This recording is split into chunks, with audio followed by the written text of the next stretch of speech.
tore my MCL and my meniscus. I messed it up playing lacrosse in college my junior year. I didn't go in and get it fixed right away, being 20 years old and just thinking this is how it is when you're playing lacrosse in college. And it got worse and worse. It just deteriorated. Eventually the cartilage was gone. Eventually I was bone on bone, and that was pretty early. But of course, knee replacements, most people don't get them until over their 50s. You know, got to the point where lacrosse became not as fun anymore because it was just painful.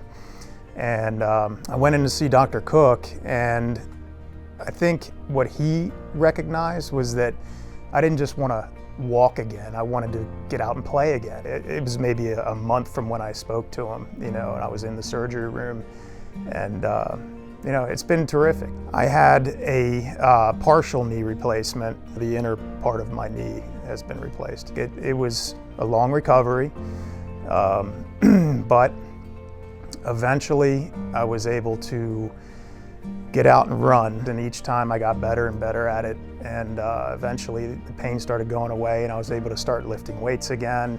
And now I'm 3 years out, and I've been playing for the past year and a half. I've been back playing lacrosse again. They already call it the fastest game on 2 feet. The men's league is not the fastest game on 2 feet. To me, it's just the greatest game.